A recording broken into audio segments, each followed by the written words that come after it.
Today's reading leads us into the parched heart of the desert, which seems fitting in our current circumstances. The wilderness wandering, a time of fear and scarcity, of hunger and thirst, both literal and metaphorical, a time of uncertainty about where we will end up. If you're like me, you grew up learning that the Israelites' constant questioning and demands of Moses and God are examples of their foolish faithlessness. Why don't they just get that God is on their side, that God will provide them with anything they need?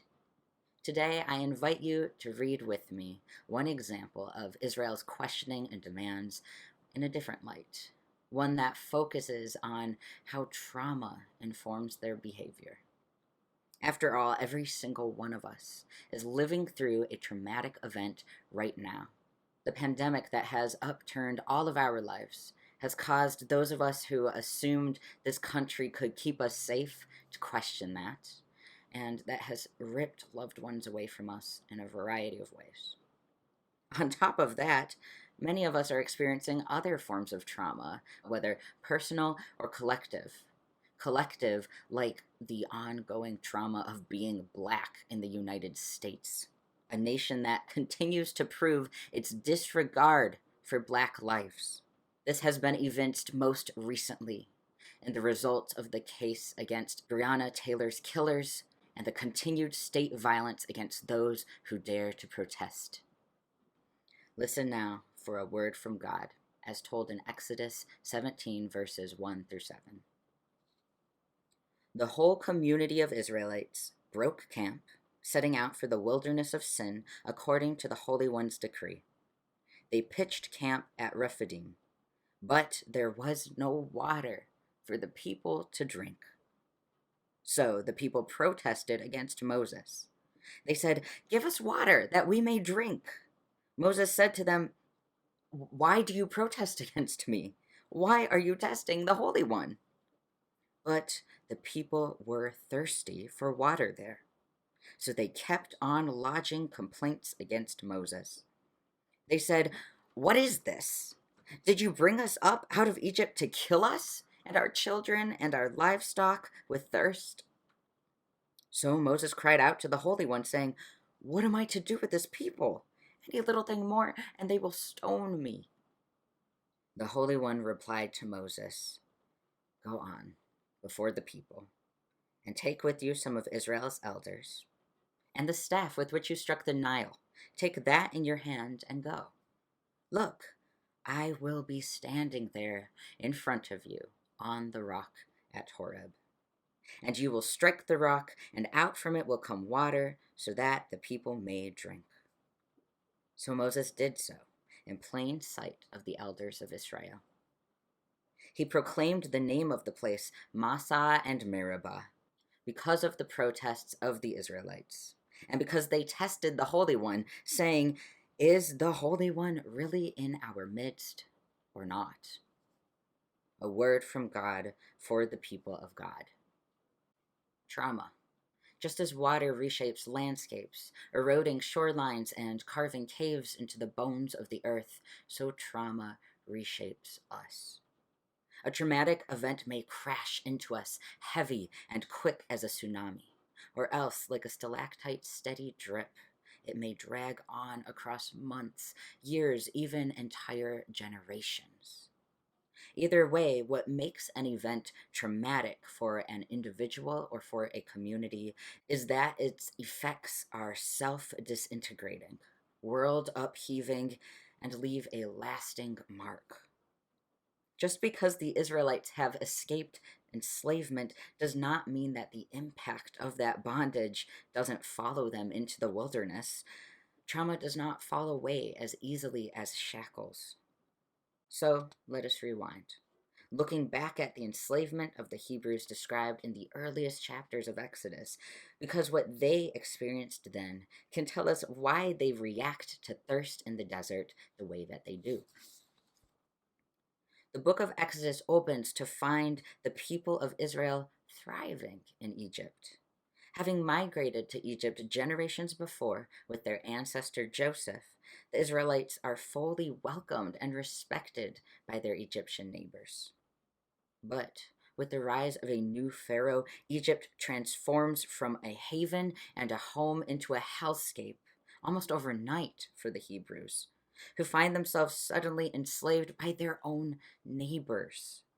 It is no wonder that the Hebrews have been warped into a suspicious and distrustful people by the time Moses comes along.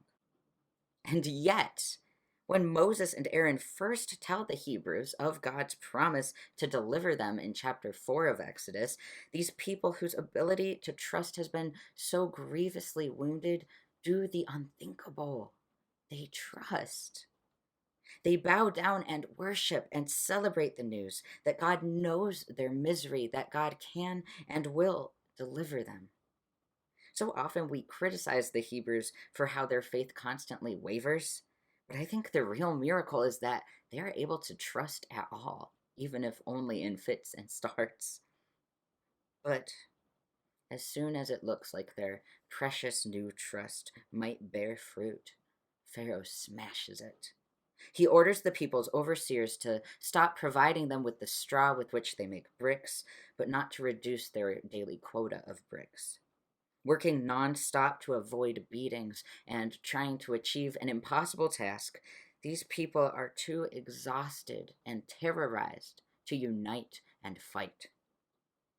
Pharaoh tramples that miraculous moment of trust. Maybe the people even feel foolish and naive for daring to hope. Thus, God's first goal in moving her people not only from Egypt into the promised land, but from trauma into the long work of recovery, is to provide them with the safety and the security that they need to place their trust fully in God. Because, as trauma expert Judith Herman says, you cannot begin the process of trauma recovery without first restoring a sense of control and stability, a safe environment with a plan for continued security. This is why, for example, the collective trauma of the Black American community is ongoing. Though their official enslavement ended a good 150 years ago, this country has never become a safe environment for them.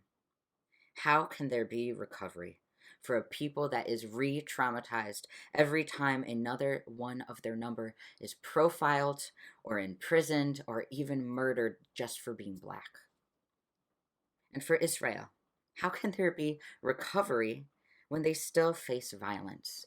Not from the Egyptians anymore, but now from the desert's desolation. That returns us to today's reading. The people's throats are parched, their spirits are sinking again, for there is no water. And so, not for the first time, they start to wonder and to worry. Does God really have their interests at heart? Or have they traded one tyrant, Pharaoh, for another?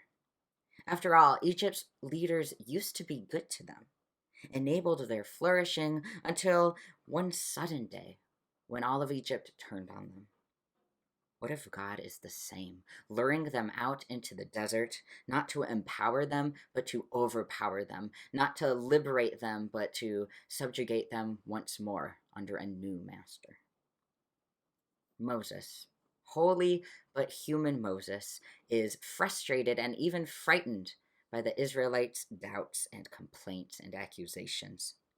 He responds not by attending to their needs, but by attempting some crowd control. Stop protesting! Stop testing God! God, help me out here.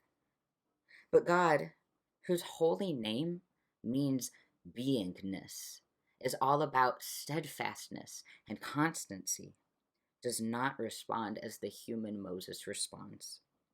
Z does not respond by chastising the people, but by giving them what they demand. Because it is not a petty demand, it is a keenly felt need. Water. God never implies that the people were wrong to bring their complaints to Moses, or even that they were wrong to question God. In fact, let's look at the Hebrew, and we will see how the text emphasizes the legitimacy of the Israelites' complaints. In verse 2, most translations say that the people complained to Moses or argued with him, saying, "Give us water that we might drink." But the Hebrew word for what they are doing here is a verb that is used elsewhere in the Bible for legal issues. It's about making your case, bringing a case to court. You might say that the people are bringing litigations against Moses, or even that they are suing him. They want proof that he is the worthy leader he promised that he is, because right now they are dying of thirst, so it doesn't seem like it. Meanwhile, the way that I choose to translate this verb is protest.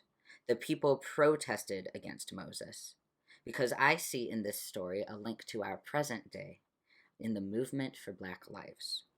Human beings with legitimate and desperately felt needs are making their case through protests.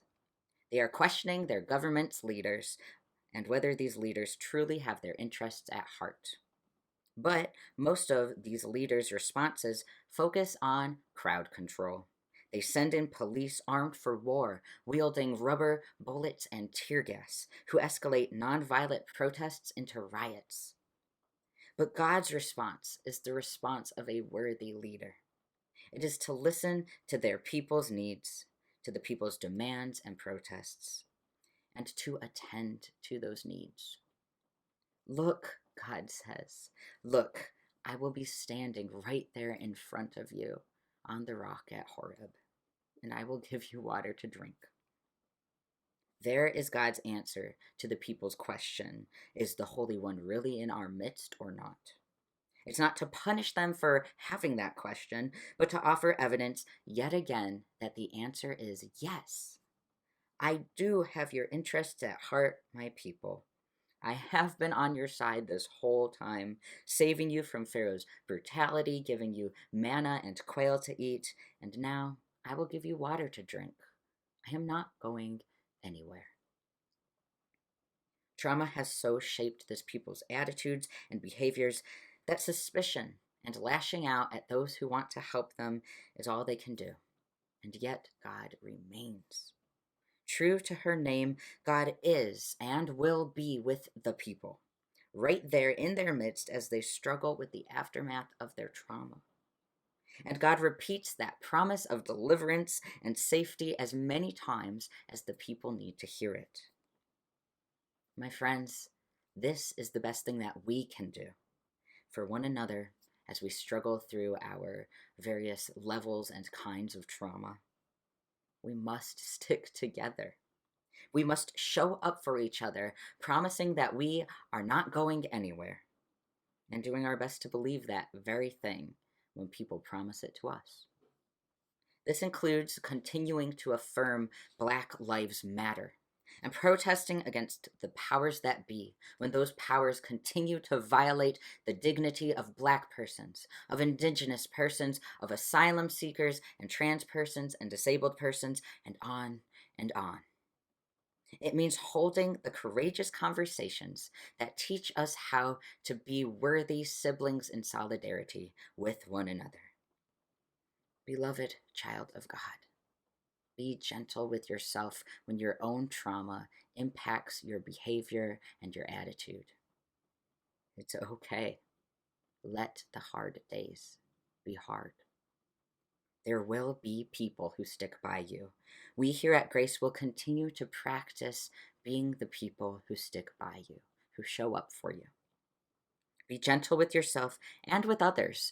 Don't let them walk all over you, because trauma does not give us an excuse to harm others. But cultivate understanding and compassion for why people do the things that they do. We are all learning how to live after trauma and through trauma together. We will all mess up, but God empowers us to get up again and again and again. Look for God in our midst, for God is involved in the struggle, not in some distant heaven, but right here, right now, just as she was long ago for Moses and the people in the desert. God is not going anywhere, and by her grace, neither are we. Thanks be to God.